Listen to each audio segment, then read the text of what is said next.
Hi అండి. ఈరోజు నేను పరమాన్నము చేసి చూపిస్తున్నాను. అన్నము మెత్తగా వండుకోవాలి. ఇది బియ్యము నేను దొడ్డు బియ్యమే తీసుకున్నాను, సన్న బియ్యం ఏం కాదు. దొడ్డు బియ్యంతో చేస్తేనే పరమాన్నం బాగుంటుంది, టేస్ట్ ఉంటుంది. తగినంత బెల్లము కొన్ని ముక్కలు ముక్కలుగా చిన్నగా కట్ చేసి పెట్టుకోవాలన్నమాట. తొందరగా కరుగుతుంది అన్నమాట. ఇప్పుడు అందులో వేసేస్తే ఒక 2 నిమిషాలు వేసి మొత్తం కలుపుకొని మూత పెట్టుకోవాలి. వేడికి కరిగిపోతుంది అన్నమాట. మనం చిన్నగా ముక్కలు కట్ చేసుకున్నాం కాబట్టి తొందరగా కరుగుతుంది అన్నమాట.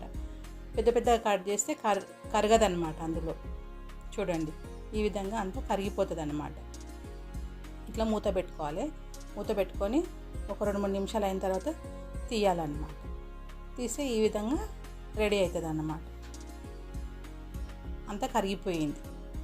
అంతా కలుపుకోవాలి. ఒకసారి కలుపుకొని బాగా కలుపుకోవాలి. బెల్లం అంతా కరిగిపోయింది చూడండి, ఈ విధంగా.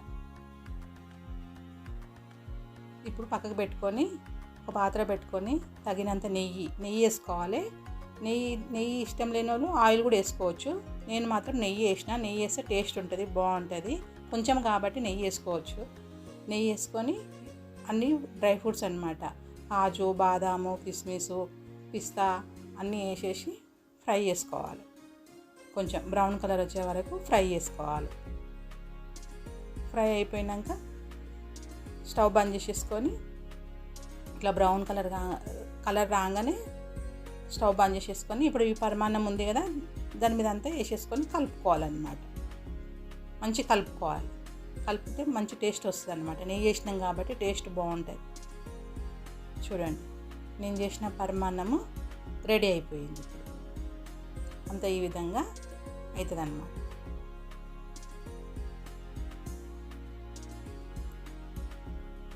ఇది వీడియో మొత్తం చూస్తే అర్థమవుతుంది.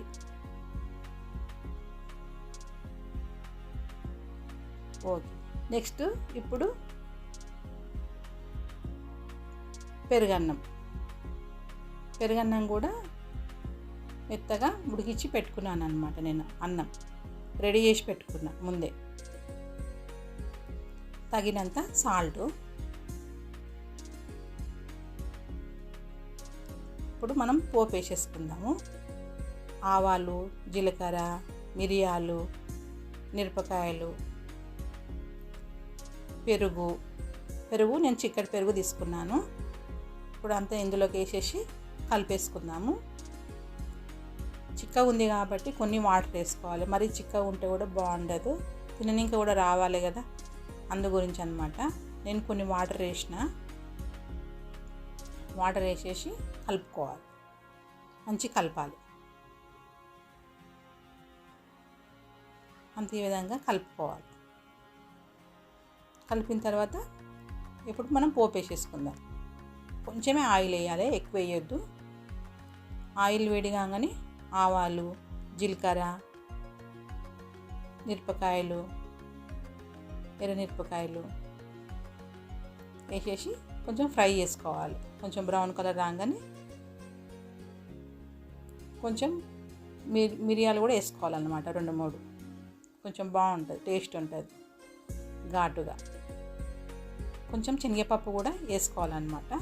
కొంచెమే, ఎక్కువ 1 స్పూన్ సరిపోతుంది. కొంచెం కలమాకు వేసేసి కలుపుకోవాలి. ఆయిల్ కొంచెమే వేసుకోవాలి, ఎక్కువ వేసుకోవద్దు. మళ్ళీ అంత పెరుగులంతా పైకి ఇట్లా ఆయిల్ వచ్చేసి అన్నమాట. చూడండి, ఇప్పుడు రెడీ అయ్యింది పోపు. ఇప్పుడు మనం పెరుగు అంతా కలుపుకున్నాం కదా, పెరుగు అన్నము అంతా ఇందులో పోపులోకి వేసేసేయాలన్నమాట. చూడండి, వేసేసి మొత్తం కలుపుకోవాలి. ఈ విధంగా మన సాల్ట్ కూడా వేసేసినాం ముందే. అంతా రెడీ అయిపోయింది. చూడండి, ఈ విధంగా పెరుగన్నం కూడా రెడీ అయిందన్నమాట. బాగుంది.